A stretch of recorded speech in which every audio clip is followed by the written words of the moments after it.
the tragic incident of the capsizing of the boat off Calangute beach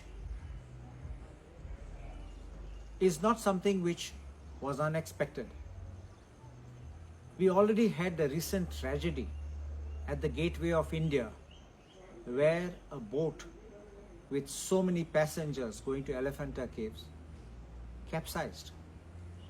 And it was a warning sign for many other boat owners or boat operators to put their house in order. Greed takes place over the lives of people. When a boat has a capacity, one cannot and should not exceed the capacity of passengers in that boat. Secondly, what is the safety gear which is available and which is provided and also fit to be used, which the operator has to provide.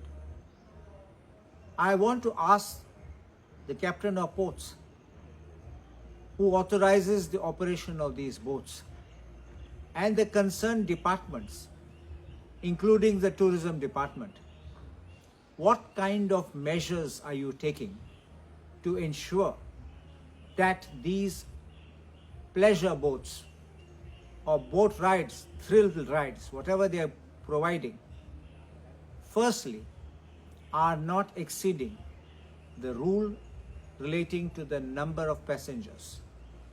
Secondly, what kind of precaution are you taking to ensure that every passenger in the boat has got safety equipment on, whether that person can swim or cannot swim? Asking for penalty, asking for compensation, these are all secondary matters. We cannot let tragedies unfold day by day.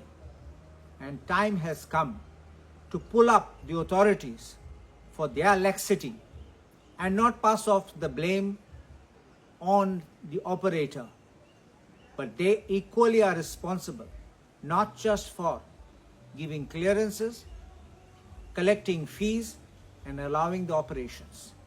And it is their prime responsibility to make sure that if they spare the rod, they will spoil the child. And therefore, they need to wield the stick firmly to make sure that we don't have tragedy which affects any other person, including members of our family.